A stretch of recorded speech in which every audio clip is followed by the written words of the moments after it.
A motorcycle gang terrorizes a small-town mechanic, beating the 67-year-old grandfather in his own garage and threatening his teenage granddaughter. The bikers laugh as they destroy his life's work with baseball bats, demanding protection money. He'll never pay. But the quiet stranger who just walked through the garage door isn't just another customer. This is Jackie Chan himself. The gang leader has no idea. He just picked a fight with a martial arts legend who's spent decades perfecting the art of turning everyday objects into deadly weapons. While the thugs raise their bats for another beating, the action star calmly surveys the garage, already calculating which tools will become instruments of justice.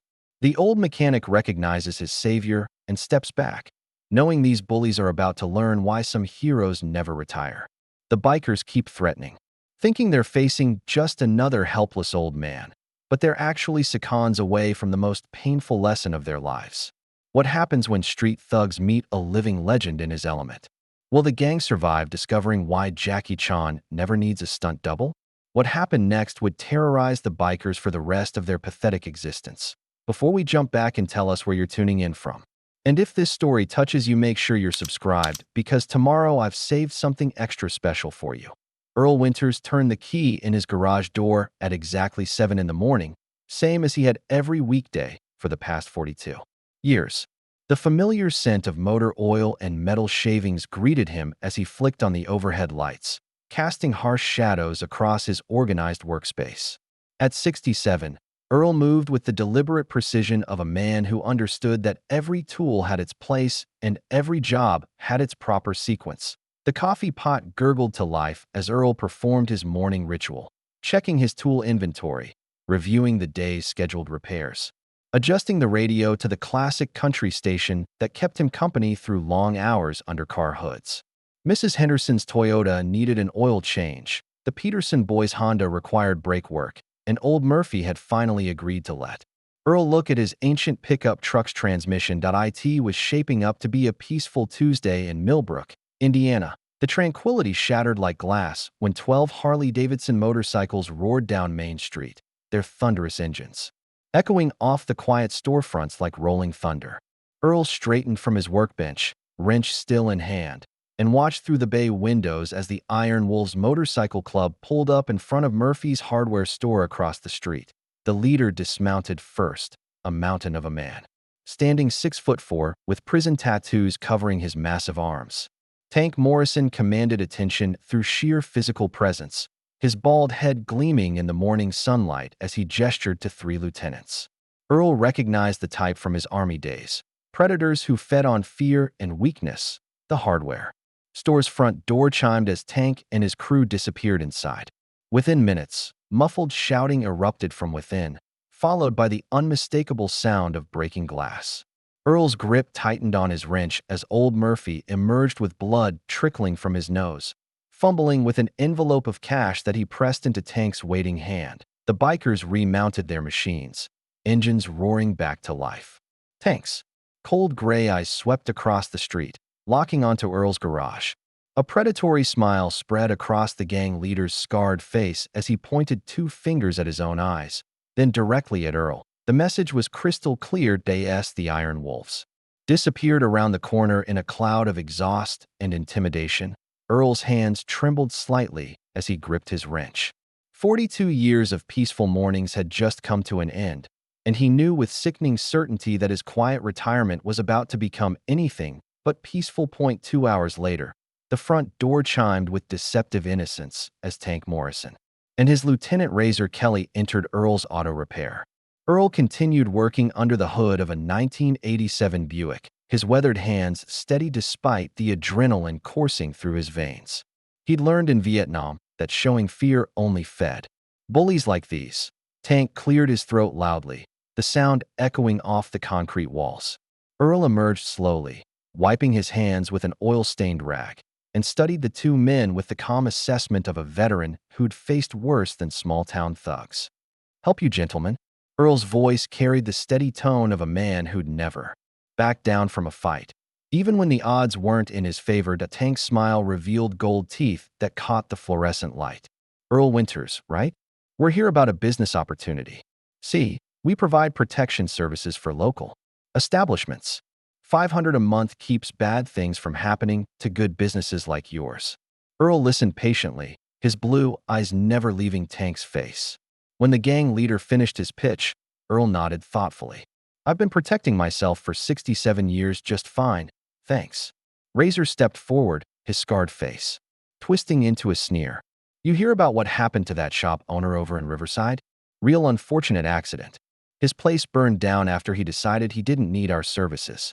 His yellow teeth showed as he grinned. Of course, that was before we heard about your granddaughter. Pretty little thing, works at Rosie's Diner. Walks home alone every night after closing, doesn't she? The temperature in the garage seemed to drop. 10 degrees. Earl's jaw tightened, but his voice remained level. Amy's got nothing to do with this. Everything's connected in a small town, Tank said, examining his fingernails with theatrical indifference. A lot of dangerous people out there. Young girls need protection, just like businesses do. Earl set down his rag with deliberate care. My answer's still no. Tank's expression hardened, all pretense of civility vanishing. He reached into his vest pocket and withdrew a business card, black with nothing but a skull and crossbones emblazoned in silver. The card hit Earl's workbench with a soft tap that somehow sounded like a gunshot. You've got 48 hours. To reconsider, old man, Tank said, his voice carrying the cold promise of violence. After that, we start collecting in other ways. The classic country music from Earl's radio cut to static as the overhead lights flickered at 9 p.m. Earl looked up from Mrs. Henderson's Toyota, motor oil on his hands, and a growing sense of unease in his chest. Through the bay windows, he could see motorcycle headlights approaching like the eyes of predators in the darkness. 6 iron wolves dismounted and spread out around the garage's perimeter with military precision. Tank entered first, flanked by Razor and a new face. A wiry man with a prominent scar running from his left ear to the corner of his mouth. Snake Valdez, Earl realized, recognizing the description from Murphy's whispered warnings. Garages. Closed, Earl said, straightening and reaching for a tire iron. His old soldier's instincts kicked in as he calculated distances and angles, looking for advantages in familiar terrain. The Tank's laughter echoed off the concrete walls. We're not here for repairs, Earl. Time's up on our generous offer. The confrontation erupted when Snake lunged forward with a crowbar. Earl's reflexes, honed by decades of mechanical work and sharpened by military training, served him well. He swung the tire iron in a perfect arc, connecting with Snake's shoulder and sending the scarred biker sprawling into a tool cabinet with a resounding crash. But Earl was outnumbered, and the iron wolves weren't street corner thugs.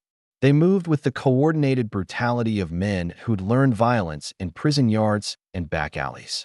Earl used every inch of his garage, swinging a drop light into Bulldog Martinez's face, kicking a rolling tool cart into another biker's shins, even grabbing a spray bottle of brake cleaner to temporarily blind an attacker. For 3 minutes, the 67-year-old mechanic held his ground against 6 men half his age. His knowledge of the garage layout gave him advantages they couldn't anticipate, and his refusal to surrender surprised them with its ferocity. But numbers and youth eventually prevailed. Razor tackled Earl from behind, while Tank delivered several brutal body shots that drove the air from the older man's lungs. Earl hit the concrete floor hard, his ribs screaming in protest, but his eyes remained defiant even as blood trickled from the corner of his mouth.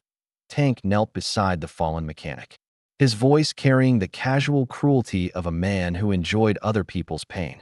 This is just the beginning, old man. Tomorrow we visit your granddaughter's workplace. Maybe have a conversation about workplace safety. The iron wolves methodically destroyed everything within reach, overturning tool cabinets, smashing windows, spray painting threats across the walls. As their motorcycles roared away into the night, Earl lay on his garage floor, battered but unbroken, staring at the wreckage of his life's work. Amy Winters found her grandfather at 10:30 the next morning, sitting on an overturned toolbox and surveying the destruction with the stoic acceptance of a man who'd seen worse during 2 tours in Vietnam. The sight of his bandaged ribs and blackened eyes sent her rushing to Millbrook General Hospital despite his protests that he was fine. That by afternoon, Earl had insisted on returning to assess the damage. Broken glass crunched under their feet as they picked through overturned equipment and spray-painted threats. The words "pay up or die" covered one wall in dripping red letters, while "we know where she lives" decorated another. Amy fought back tears as she helped her grandfather right an overturned workbench. "Grandpa, maybe we should just..." The puttering sound of a struggling engine interrupted her words. A modest blue Honda Civic limped up Main Street, steam rising from under its hood like a distress signal. The car coasted to a stop directly in front of the garage, and the driver's door opened with a soft click. An unassuming Asian man in his early 60s stepped out, dressed simply in khakis and a polo shirt. He carried himself with quiet dignity, moving with an economy of motion that spoke of someone comfortable in his own skin. Steam continued rising from his engine as he approached the garage's open bay. "Excuse me," he said politely, his English accented but clear. "Is this a repair shop? My car seems to have overheated." Despite his injuries and the chaos surrounding them, Earl immediately straightened. A lifetime of helping stranded motorists overrode his current troubles. "Yes, sir. What seems to be the problem?" The stranger smiled with genuine warmth. "I was driving cross-country when the temperature gauge started climbing. I pulled over as soon as I saw the steam." He gestured toward his car with an apologetic shrug. "I'm afraid I don't know much about automobiles." "No problem at all," Earl said, already moving toward the Honda despite Amy's concerned look. "Name's Earl Winters. This is my granddaughter Amy." The man bowed slightly, a gesture that seemed both formal and natural. "Jackie Chan, pleased to meet you both." Earl nodded, assuming it was a common name, and popped the Honda's hood. The problem was immediately obvious: a cracked radiator hose, probably 15 minutes to fix. As he examined the engine, Jackie's observant eyes took in Earl's injuries and the vandalized garage walls with the quiet assessment of someone who'd seen violence before. "Are you all right?" Jackie asked softly, his tone carrying genuine concern. "This doesn't look like the work of vandals." Earl tried to downplay the situation, but Amy's expression told a different story. Earl insisted on fixing Jackie's radiator hose himself, waving away Amy's protests about his injured ribs. As he worked under the hood, Jackie helped clear debris from around the garage with surprising efficiency, moving broken glass and overturned equipment with fluid grace that seemed almost choreographed. Amy returned from Rosie's diner with sandwiches and sweet tea. Her pink uniform showed a splash of normalcy against the backdrop of destruction. During lunch, she couldn't contain her worry any longer. "Some motorcycle gang is trying to extort protection money from local businesses," she explained to Jackie, her voice tight with frustration. "When Grandpa refused to pay, they beat him up and trashed the garage." Jackie listened intently, asking thoughtful questions about the gang's size, their leader's appearance, and their methods. His queries were precise, almost professional, though Earl attributed it to natural curiosity. "They threatened you too?" Jackie asked Amy gently. Her jaw tightened. "Tank Morrison said they know where I work and when I walk home. They're using me to pressure Grandpa into paying." Earl tried to minimize the danger, insisting he could handle the situation, but Jackie noticed how the older man winced when he moved, and the genuine fear flickering in Amy's eyes despite her brave front. As they ate, Jackie shared stories about his travels across America, mentioning he was a stuntman who'd worked on films around the world. He described similar situations he'd witnessed in other small towns, predators who targeted communities they perceived as defenseless. "The key is understanding that bullies rely on isolation," Jackie said thoughtfully. "They want you to feel alone and helpless. But communities are stronger than individuals, and sometimes help comes from unexpected places." Earl found himself oddly comforted by the stranger's calm presence. There was something about Jackie's demeanor, patient, observant, quietly confident, that suggested depths beneath his modest exterior. When Jackie paid for the repair with exact change plus a generous tip, he asked if there was a local motel where he could stay for a few days. "I'm in no hurry," he explained with a slight smile. "Sometimes the most interesting experiences come from taking time to appreciate local scenery." Earl directed him to the Millbrook Motor Lodge, wondering why a simple radiator repair had left him feeling less alone than he had in days. The familiar rumble of motorcycle engines shattered the evening quiet at 6 p.m. as Earl finished his workday.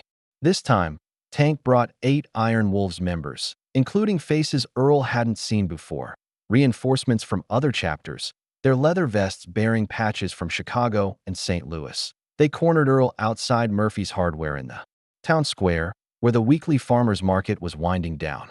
A few dozen locals had gathered to pack up their produce stands and handmade crafts. But the sight of the Iron Wolves sent most scurrying for their cars, Tank's voice carried across the square as he forced Earl to his knees on the cobblestones. Folks of Millbrook, I want you to see what happens when someone doesn't respect local business arrangements. The public humiliation was carefully orchestrated.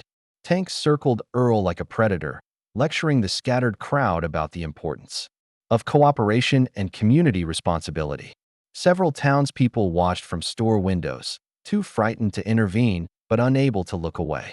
Your mechanic here thinks he's too good to contribute to community safety, Tank announced, producing an envelope from his vest. This was supposed to be his first payment. Instead, he chose to be stubborn. Tank tore the envelope into pieces, letting the paper flutter around Earl's kneeling form like confetti. Payment deadline has passed. Now we move to more permanent solutions. From his window at the Millbrook Motor Lodge across the street, Jackie observed the scene with growing tension in his shoulders. His hands, resting on the windowsill, gradually clenched into fists as he watched the elderly mechanic endure public degradation. Earl's voice remained steady despite his position. I've got nothing to say to you, Morrison. Tank's laughter echoed off the surrounding buildings. Oh, you'll have plenty to say soon enough. Tomorrow morning, we're going to have a different kind of conversation, one that involves more than just words. The Iron Wolves mounted their motorcycles, engines roaring to life in a thunderous crescendo.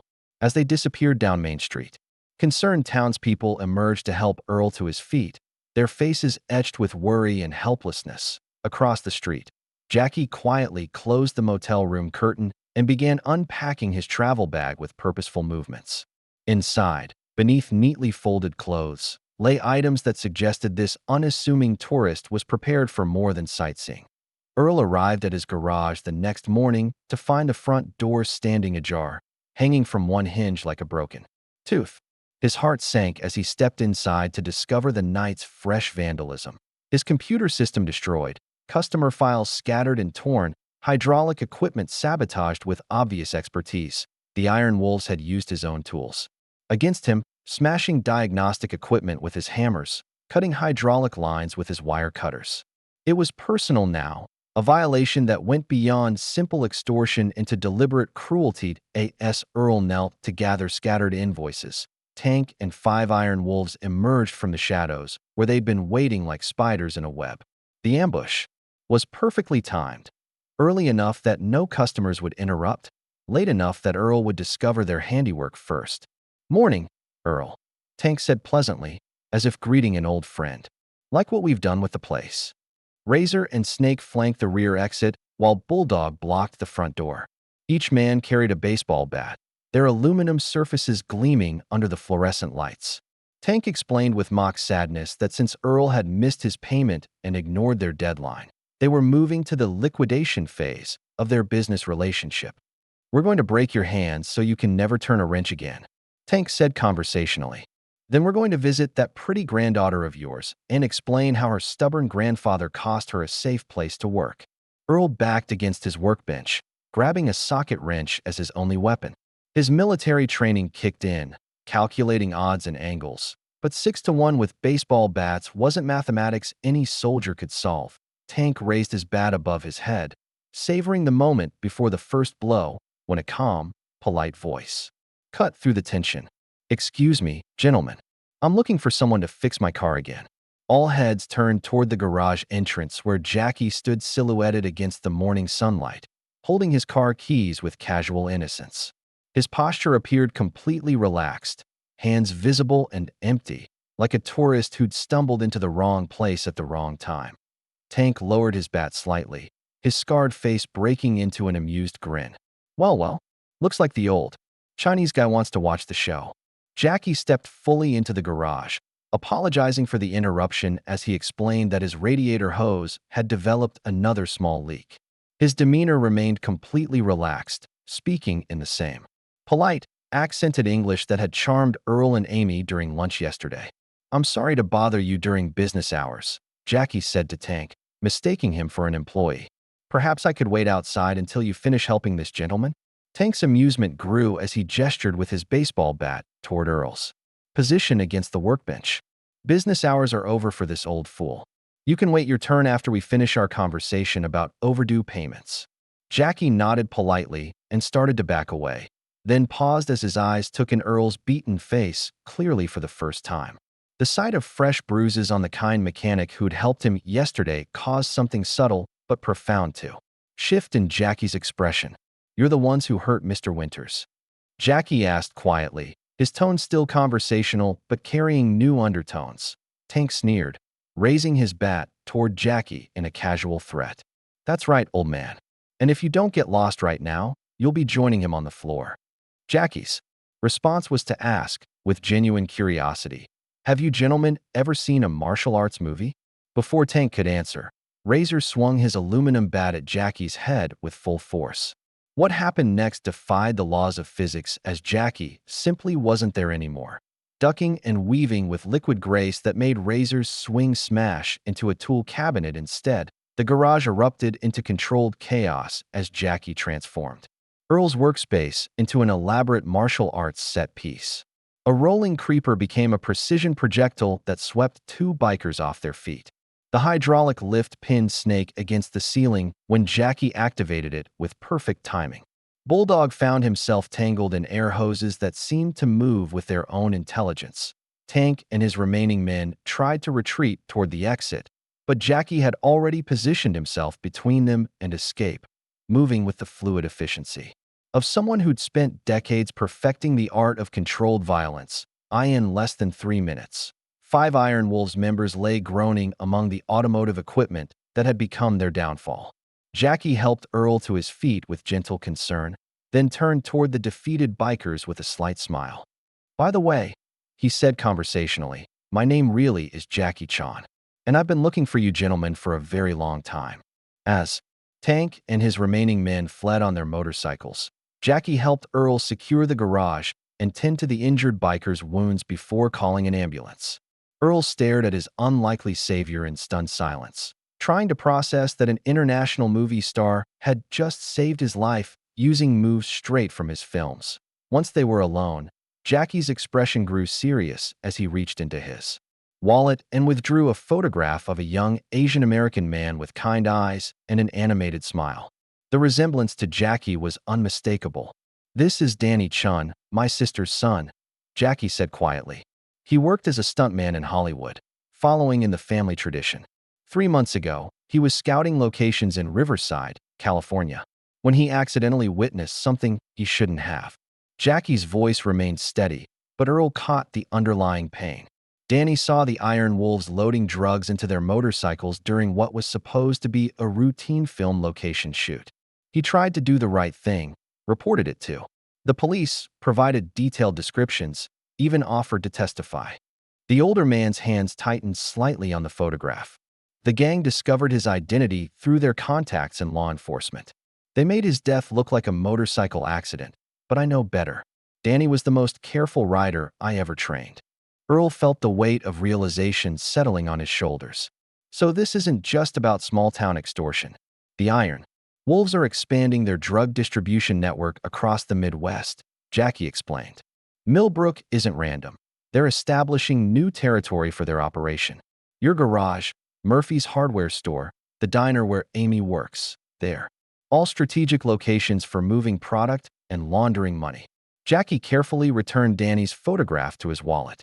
"I've been tracking them across 3 states, following their network from California through Nevada, Colorado, and now here. Tank Morrison killed my nephew for trying to stop their expansion." Earl studied Jackie's face, seeing past the international celebrity to the grieving uncle beneath. "And you came here for justice." "I came here for Danny," Jackie said simply.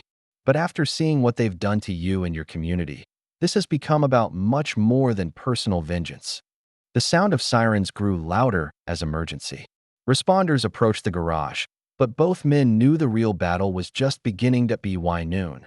Word had spread through Millbrook like wildfire.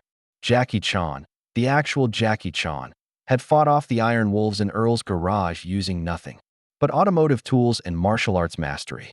The impossible had become reality in their quiet Indiana town, the abandoned Millbrook textile factory outside town.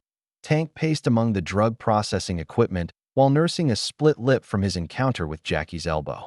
His rage had evolved beyond personal humiliation into genuine fear for the Iron Wolves' entire Midwest operation. But Tank's phone calls to other chapters carried desperate urgency. "I need every available rider from Chicago, St. Louis, and Louisville," he barked into his cell phone. "We've got a situation that threatens everything we've built out here." The responding chapter presidents didn't understand Tank's panic until he explained that Jackie Chan, not some random guy with the same name, but the international action star, was actively hunting their organization. The absurdity of the situation didn't diminish its danger. Meanwhile, Jackie and Earl sat in Rosie's diner, where Amy worked the lunch shift with nervous energy. Jackie sketched the textile factory's layout on a napkin, his memory for spatial details proving as sharp as his fighting skills. "I did reconnaissance yesterday evening," Jackie explained quietly. "The old building has been converted into a sophisticated drug processing center. They're using the loading docks for shipments and the main floor for packaging operations." Earl studied the rough blueprint, his mechanical mind immediately grasping the building's possibilities. "I know that place from when it was operational.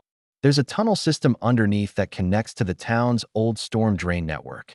Built it myself back in '78 when they needed better drainage."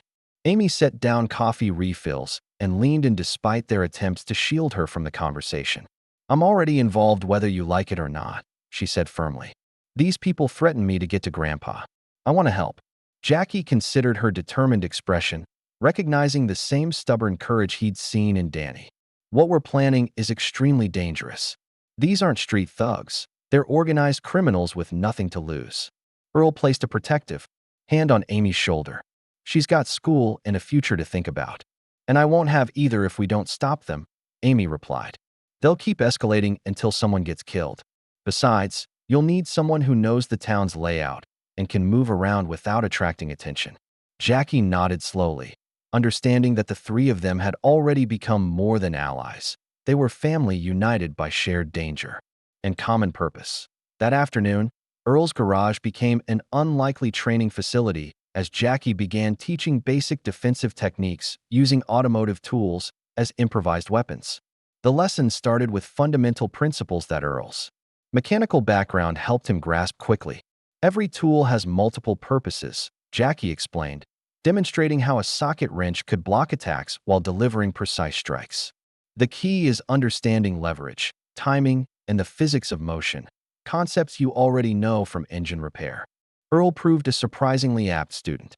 His decades of working with his hands translated well to martial arts applications, and his military training provided a foundation of tactical thinking.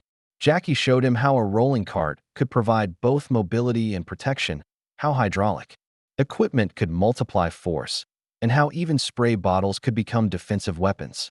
"Don't think about fighting," Jackie instructed as Earl practiced redirecting imaginary attacks. "Think about solving mechanical problems under pressure. Same principles apply. Assess the situation, identify the right tool, apply appropriate force in the correct direction." Amy arrived with sandwiches and insisted on learning basic escape techniques despite both men's protests. Jackie reluctantly agreed, teaching her how to break grabs, create distance, and use everyday objects as obstacles that they trained. Jackie shared memories of Danny that transformed his mission from professional obligation to deeply personal crusade. He used to say that stunt work was about making the impossible look effortless. He wanted to direct action sequences that promoted positive messages instead of just violence for entertainment. Earl found himself moved by the young man's idealism, understanding why Jackie felt compelled to seek justice. "Sounds like he inherited the family values." Danny believed that with great ability comes great responsibility, Jackie said, adjusting Earl's defensive stance. "He died because he tried to live up to that principle." The training session revealed hidden strengths in both students. Earl's methodical approach and Amy's quick reflexes suggested they could be effective partners rather than liabilities. More importantly, the shared preparation created bonds of trust and mutual respect. As evening approached, Jackie surveyed their improvised preparations with satisfaction. Earl's garage had been transformed into a strategic base with escape routes mapped, improvised weapons positioned throughout, and emergency communication protocols established. "We're as ready as we can be," Jackie announced. "Tomorrow night, we take the fight to them." At 11 p.m., Jackie slipped through the storm drain tunnel Earl had identified, emerging beneath the textile factory where the Iron Wolves had established their drug operation. The abandoned building buzzed with activity as 15 gang members worked under bright industrial lighting, packaging narcotics and preparing shipments for distribution across 3 states. The scope of the operation exceeded Jackie's expectations. The old textile machinery had been repurposed to support sophisticated drug processing, with conveyor belts moving packages through various stations where workers weighed, sealed, and labeled product. Jackie estimated the street value in the hundreds of thousands of dollars. From his hidden position among the building's support beams, Jackie observed Tank directing operations from a supervisor's office on the 2nd floor. 2 unfamiliar faces flanked the gang leader, reinforcements from other chapters, their expensive leather vests bearing patches from major cities. Jackie began his assault by manipulating the factory's industrial equipment with the precision of a master choreographer. He activated conveyor belts to create chaos among the workers, used steam pipes to provide concealment, and employed the building's overhead crane system to reposition shipping containers as obstacles and weapons. The ensuing battle showcased Jackie's genius for environmental combat. Forklifts became projectiles, chemical mixing tanks transformed into bowling balls against clustered enemies, and the textile looms themselves provided both cover and striking surfaces. Every piece of machinery became part of an elaborate martial arts sequence that Tank's men found themselves fighting not just Jackie, but the entire factory environment. Workers stumbled over suddenly moving conveyor belts, slipped on deliberately spilled lubricants, and became entangled in textile threads that seemed to move with their own intelligence. For 20 minutes, Jackie conducted a symphony of controlled destruction, systematically dismantling both the drug operation and the gang members protecting it. The building's industrial systems provided endless opportunities for creative combat applications. When the factory's emergency alarms finally stopped wailing, 12 Iron Wolves lay groaning among the wreckage of their operation. Hundreds of thousands of dollars in processed drugs had been destroyed, mixing with industrial chemicals to create an unusable slurry. Jackie escaped through the tunnel system as police sirens approached, leaving behind a calling card written in Chinese characters. That Tank would eventually learn translated to "Justice for Danny." The Iron Wolves' Midwest expansion had suffered a devastating blow, but Jackie knew Tank would respond with escalated violence rather than retreat. The next morning brought Tank's fury to a boiling point that transcended rational thought. Standing among the ruins of his drug operation, surrounded by hundreds of thousands of dollars in destroyed product and groaning Iron Wolves members, Tank's rage evolved into something coldly calculating and infinitely more dangerous. 8 additional bikers had arrived overnight from Chicago and St. Louis, their leather vests bearing the patches of senior chapter officers. Tank's desperate phone calls had convinced them that Jackie Chan represented an existential threat to their entire network, not just the Millbrook operation. "We're done playing games," Tank announced to his assembled forces. "This movie star thinks he can destroy our business and walk away. Time to show him what happens when you mess with the Iron Wolves." Tank's new strategy abandoned subtlety entirely. Instead of targeting property or making threats, he ordered direct action against Millbrook's most vulnerable civilians. At 10 a.m., 8 Iron Wolves stormed into Rosie's diner during the busy breakfast rush. Amy was refilling coffee for elderly customers when the bikers burst through the front door, immediately securing all exits and forcing everyone to the floor. The diner's morning crowd included 3 senior citizens, the owner Mrs. Rodriguez, and 2 young mothers with toddlers, exactly the kind of innocent victims Tank knew would force Jackie's hand. "Nobody gets hurt if everyone stays calm," Tank announced, though his scarred face suggested otherwise. The gang members positioned themselves with clear sight lines on all windows and exits, turning the cozy diner into a fortress of fear. The Tank's call to Earl's garage carried the weight of absolute ultimatum. "Jackie Chan has exactly 1 hour to surrender himself at the diner, or we start executing hostages one by one. First the old folks, then the kids, then that pretty granddaughter of yours." Earl received the call while he and Jackie planned their next move against the textile factory. Jackie's expression hardened as he absorbed the stakes, understanding that Tank had escalated beyond property damage into direct threats against innocent lives. Through the diner's windows, they could see the Iron Wolves had chosen their position. Perfectly, no clear approach, multiple hostages as human shields, and enough firepower to hold off any rescue attempt. Despite Earl's protests about trusting Tank's word, Jackie began walking towards certain capture. Knowing that protecting innocents mattered more than personal survival or justice for Danny, Jackie entered Rosie's diner with his hands clearly visible and empty, announcing himself to Tank and the 7 Iron Wolves holding hostages. The morning's cheerful atmosphere had been replaced by palpable terror as elderly customers and young families cowered in booths under armed guard. Tank forced Jackie to kneel in the center of the diner while his men searched him thoroughly for weapons and recording devices. Amy watched from her position among the hostages, her green eyes reflecting both fear and admiration for Jackie's courage in surrendering himself. "Here's how this works," Tank explained, pacing around Jackie's kneeling form like a predator circling. "Wounded prey. You're going to confess on camera to destroying our property and agree to pay $100,000 in damages. Then you'll publicly apologize and promise never to interfere with Iron Wolf's business again." Jackie appeared to comply completely, even expressing genuine remorse for escalating the situation beyond its original scope. His voice carried convincing sincerity as he acknowledged the financial damage he'd caused and the disruption to their legitimate business operations. However, while maintaining his submissive posture, Jackie employed techniques from his stunt work to position a small digital recorder in his shirt collar.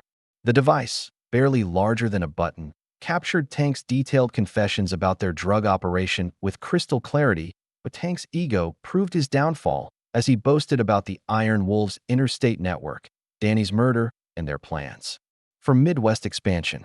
Every incriminating word was recorded and automatically uploaded to a secure server through Amy's hidden smartphone connection. "My nephew Danny thought he could stop us too," Tank sneered.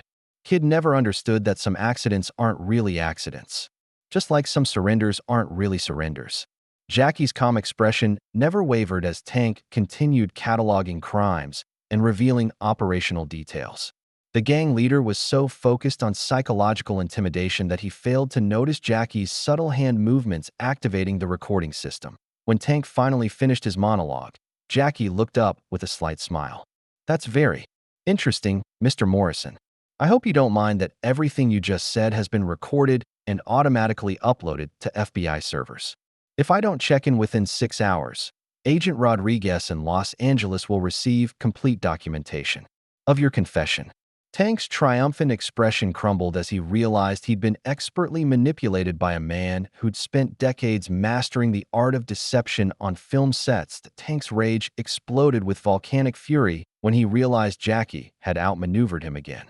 Instead of releasing the hostages as promised, he ordered his men to secure all entrances and prepare for an extended siege. The diner became a fortress of desperation as Tank's rational thinking dissolved into paranoid fury. Jackie had anticipated this betrayal and allowed himself to be tied with zip ties while secretly palming a small utility knife from the diner's kitchen during the apparent submission. His decades of escape artistry served him well as he worked the blade against his bonds with microscopic movements. Tank's phone calls took on frantic urgency as he coordinated with Iron Wolf's chapters across the region. "Find FBI Agent Rodriguez in Los Angeles and eliminate him," he barked into his cell phone. "Chicago chapter needs to locate any federal contacts this movie star might have. Kill them all before they can act on whatever he sent them." The situation deteriorated rapidly as Tank's paranoia consumed his strategic thinking. He became convinced that Jackie had multiple backup plans in place, additional evidence hidden throughout the country, and federal agents closing in from all directions. Amy proved surprisingly resourceful despite her terror, using her intimate knowledge of the diner's layout to help other hostages identify potential escape routes and hiding spots. She whispered instructions to elderly customers about emergency exits and showed young mothers how to shield their children behind the restaurant's heavy equipment. But Tank's mental state continued fragmenting as he realized the magnitude of his tactical error. By taking hostages and confessing to federal crimes on camera, he'd transformed a manageable local problem into a national crisis that would bring massive law enforcement attention. "We can't stay here," Tank announced to his lieutenants. "Too many windows, too many ways for feds to get visual confirmation. We need somewhere more secure where we can control the situation completely." His decision to relocate represented pure desperation rather than strategy. The textile factory offered better defensive positions, but also isolated them from escape routes and backup options. That AS Tank prepared to transport Jackie and the hostages to the factory compound. Jackie's calm confidence suggested he still possessed cards to play. His slight smile indicated that being moved to familiar territory might actually serve his purposes rather than Tank's. The Iron Wolves had no idea they were about to spring a trap that Jackie had been preparing since his first reconnaissance of their operation. The Iron Wolves convoy transported Jackie and the hostages to the textile factory in a procession of motorcycles and stolen vehicles, Tank's paranoia having evolved into elaborate security theater. Jackie appeared thoroughly defeated, zip-tied and showing visible signs of the beating he'd received at the diner, slumped in the back of a pickup truck like a broken MANAT. The factory. Tank had prepared an execution setup worthy of a medieval public spectacle. The main production floor had been cleared and arranged with video cameras to record Jackie's death as a warning to anyone else who might interfere with Iron Wolves operations across their expanding territory. Earl watched from his hidden position in the storm drain system, realizing that FBI backup might never materialize and that Jackie's life hung by increasingly thin threads. Through drainage grates, he could see nearly 30 Iron Wolves members from multiple chapters gathering for what Tank intended as a demonstration of absolute power. But Tank's masterstroke revelation shattered Jackie's apparent confidence for the first time. "Your FBI agent Rodriguez is already dead," Tank announced with savage satisfaction. "Chicago chapter found him yesterday evening, along with 2 other federal contacts in different states. Your backup doesn't exist anymore, movie star." The assembled Iron Wolves cheered as Tank detailed how they'd systematically eliminated Jackie's law enforcement connections, proving that their network reached deeper into legitimate institutions than anyone suspected. Jackie's recorded confessions would die with him, leaving no federal trail to follow. Tank positioned Jackie in the center of the factory floor, surrounded by gang members who'd traveled hundreds of miles to witness the execution of a living legend. The video equipment would broadcast Jackie's death across the Iron Wolves network, cementing Tank's reputation as a leader capable of destroying even international celebrities. "Some legends are about to end," Tank declared, raising his pistol toward Jackie's head as the sun began setting through the factory's broken windows. The assembled bikers fell silent in anticipation of the moment that would transform Tank from regional operator into criminal folklore. However, Jackie's calm breathing and closed eyes suggested meditation rather than resignation. His slight smile indicated that Tank's assumption about backup might be premature, and that Earl's knowledge of the building's infrastructure could still provide unexpected advantages. As Tank's finger tightened on the trigger, the factory's electrical systems suddenly failed, plunging the building into complete darkness and transforming certainty into chaos. Tank positioned Jackie in the center of the factory floor like a trophy hunter displaying his prize, surrounded by Iron Wolves members who'd converged from across the Midwest to witness this moment of criminal history. The video cameras captured every angle as Tank prepared to execute an international legend as proof of the Iron Wolves' untouchable power. Amy and the other hostages were forced to watch from the factory's second-floor balcony, their terror serving as psychological torture for Jackie. The elderly customers from the diner wept quietly while young mothers held their children's faces against their shoulders, shielding them from the nightmare unfolding below. Tank delivered his final monologue with theatrical grandeur, savoring each word as he explained how Jackie's death would send a message across the criminal underworld that the Iron Wolves feared no one, not even beloved movie stars who thought they could play hero in real life. "You came looking for justice for your nephew," Tank sneered, chambering around with deliberate ceremony. "Instead, You found the same fate. Some family traditions shouldn't be continued. The assembled bikers cheered and whistled as Tank aimed at Jackie's head, their bloodthirsty anticipation filling the factory with savage energy. 30 criminals from multiple states watched as their leader prepared to cement his legend with a single trigger pull.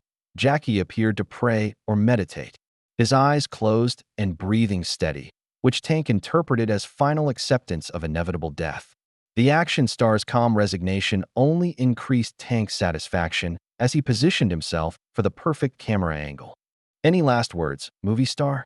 Tank taunted, his finger beginning to tighten on the trigger. Jackie's eyes opened slightly, meeting Tank's gaze with surprising serenity. "Yes, I was wondering, who's trapped in here with whom?" Before Tank could process the cryptic response, the factory's electrical grid died completely, emergency lighting flickered and failed, and the building plunged into absolute darkness. In the chaos that followed, the sound of Jackie's zip ties hitting the concrete floor suggested that the evening's entertainment had taken an unexpected turn. That Tank's roar of rage echoed through the darkness as he realized that his moment of triumph had somehow transformed into the beginning of his worst nightmare. In the pitch-black factory, Earl emerged from the tunnel system like a mechanical phantom, having spent the previous hour sabotaging the electrical grid and disabling every motorcycle. In the parking area, his decades of industrial maintenance experience had transformed the building's infrastructure into a weapon against its current occupants. Jackie sprang into action with the fluid grace of someone who'd spent a lifetime performing in complete darkness for film sequences. His earlier reconnaissance of the factory layout served him perfectly as he navigated between confused Iron Wolves members, systematically eliminating threats with surgical precision. Emergency lighting flickered sporadically, providing brief glimpses of Jackie employing the industrial equipment he'd already mastered during his previous assault. Conveyor belts became projectile launchers, hydraulic systems transformed into precision weapons, and the textile machinery itself provided both cover and striking surfaces. Earl proved invaluable as tactical support, using his intimate knowledge of industrial systems to create chaos among the gang members. He activated overhead cranes to create barriers, manipulated ventilation systems to generate concealing smoke, and even jury-rigged chemical mixing equipment to create slippery surfaces that sent pursuing bikers sprawling. This way, Amy's voice cut through the darkness as she led the hostages towards safety through an escape route Earl had identified during his reconnaissance. Her quick thinking and knowledge of the building's layout guided terrified civilians away from the combat zone, while Jackie and Earl engaged the enemy. The factory became an elaborate obstacle course as father and daughter teamwork proved devastatingly effective. Earl anticipated Jackie's needs with mechanical precision, positioning equipment and creating openings, while Jackie maintained his characteristic fighting style of environmental improvisation. That Tank's men found themselves fighting not just two determined opponents, but the entire industrial environment itself. Machinery seemed to move with malevolent intelligence, pipes burst at precisely the wrong moments, and electrical equipment sparked dangerously whenever gang members sought cover. The sound of approaching sirens penetrated the factory walls as Amy's emergency calls finally brought law enforcement response. However, Jackie and Earl had already gained decisive tactical advantage by transforming familiar territory into an elaborate martial arts set piece. Police cars surrounded the building. Tank realized that his position had shifted from hunter to hunted, trapped inside a factory that had become his enemy's domain with nowhere left to run. Jackie and Earl coordinated their assault on Tank's remaining position using military hand signals. Earl remembered from Vietnam their unlikely partnership, having evolved into seamless tactical cooperation. The factory's industrial systems provided endless opportunities for creative combat applications as they pressed their advantage. The battle showcased both men's unique strengths in perfect harmony. Jackie employed every piece of machinery in increasingly spectacular ways, using hydraulic presses as launching platforms, textile looms as blocking mechanisms, and chemical tanks as projectile weapons that sent gang members scrambling for inadequate cover. Earl's mechanical expertise proved equally valuable as he manipulated the building's infrastructure with surgical precision. He controlled elevator systems to cut off escape routes, adjusted ventilation to create tactical smokescreens, and even rigged conveyor belts to deliver improvised weapons directly to Jackie's position. The choreography resembled an elaborate martial arts film sequence, but the violence carried real consequences as Iron Wolves members found themselves outmatched by superior knowledge of terrain and tactics. Several gang members chose surrender over continued punishment, throwing down weapons and raising hands in submission. Tank's core group fought desperately toward the loading dock area, their retreat marked by increasingly frantic gunfire that accomplished nothing except alerting police to their exact location. The factory's maze-like layout provided numerous ambush opportunities that Jackie exploited with devastating effectiveness. Police sirens grew louder as law enforcement units surrounded the building, but the real battle was being won inside by two men who'd transformed industrial equipment into instruments of justice. Tank's reinforcements from multiple states found themselves trapped in an environment that favored their enemy's strengths. As the final Iron Wolves members fell or surrendered, Amy reappeared with a group of brave townspeople who'd come to help, including Murphy from the hardware store, several local veterans, and even Mrs. Rodriguez from the diner. The community that had once cowered before the Iron Wolves now stood united against them. "The whole town's out there," Amy announced breathlessly. "People are driving in from neighboring counties after seeing my social media posts. Everyone wants to help." The sight of Millbrook's citizens standing together emboldened everyone as Tank found himself isolated with only his most loyal lieutenants, facing not just Jackie and Earl, but an entire community that refused to be intimidated any longer. The final confrontation would take place where it all began, in Earl's garage, where Tank had first shown his true nature and Jackie had first revealed his identity. Tank retreated into Earl's garage in a final act of symbolic defiance, understanding that this personal battle needed to be settled where the conflict had originally begun. The familiar setting held psychological weight for both men. Tank's first taste of humiliation and Jackie's first glimpse of the enemy he'd been hunting, Jackie, followed without hesitation, recognizing that some confrontations required intimate resolution rather than public spectacle. The garage's confined space eliminated Tank's advantages while emphasizing Jackie's mastery of environmental combat in familiar territory. The showdown became deeply personal as Tank attempted to use power tools as weapons, grabbing an electric drill and swinging a pneumatic wrench with desperate fury. However, Jackie had already memorized every inch of Earl's workspace, turning the mechanic's domain into a precision instrument of justice. Hydraulic lifts became positioning tools that allowed Jackie to control the fight's geography. Air compression equipment provided tactical advantages through precisely timed distractions. Even motor oil became a strategic element as Jackie used the garage's slippery surfaces to redirect Tank's aggressive charges into solid obstacles. Tank's psychological warfare backfired spectacularly when he began describing Danny's death in cruel detail, explaining how his nephew had suffered before the accident that claimed his life. Instead of breaking Jackie's concentration, the taunts focused his resolve into laser-sharp determination. "Your nephew was pathetic," Tank snarled while swinging a torque wrench wildly. "Cried like a baby when he realized nobody was coming to save him. Just like you're going to cry when I finish what I should have done at the diner." Jackie's response came through action rather than words.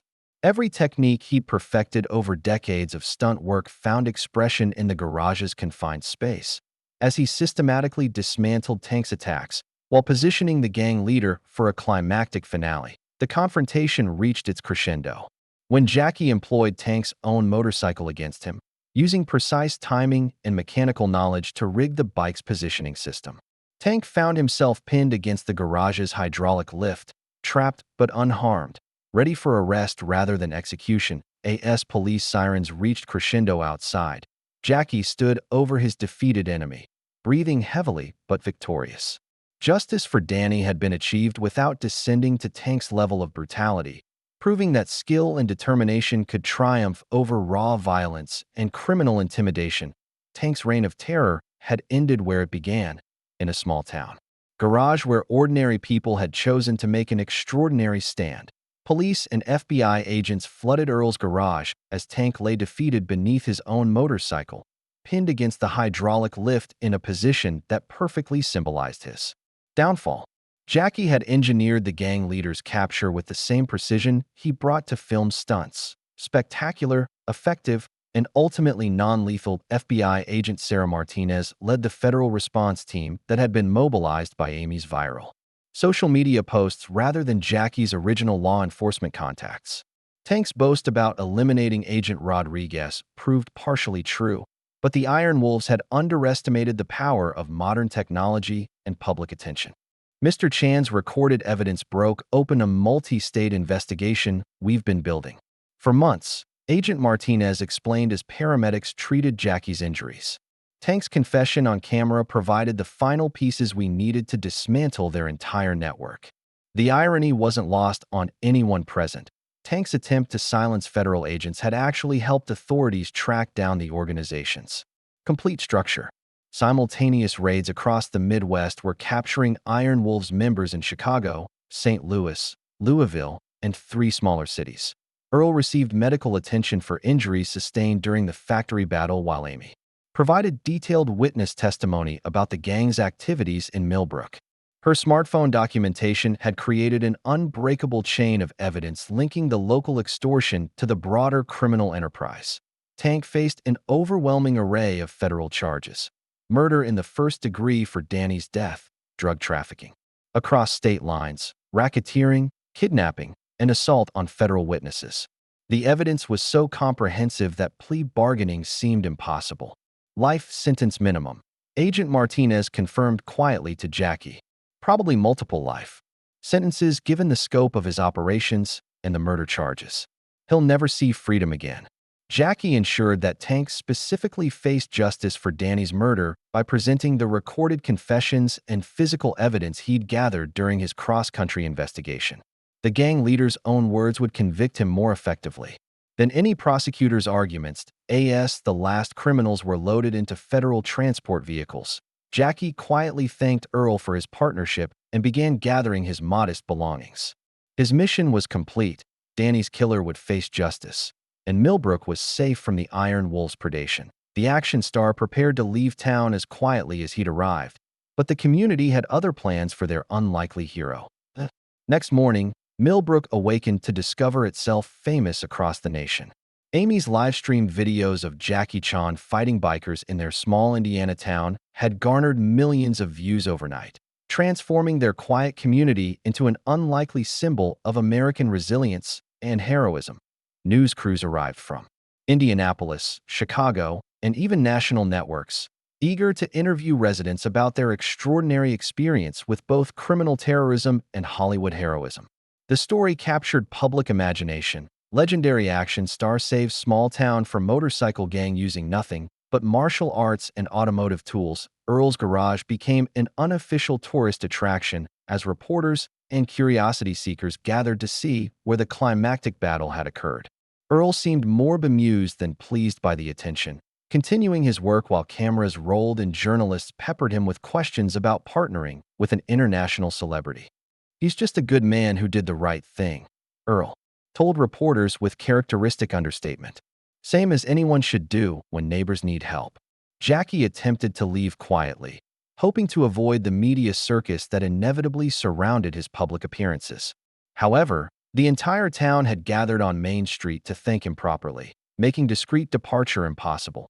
Mayor Patricia Donovan presented Jackie with a key to the city in an impromptu ceremony that drew hundreds of residents and visitors.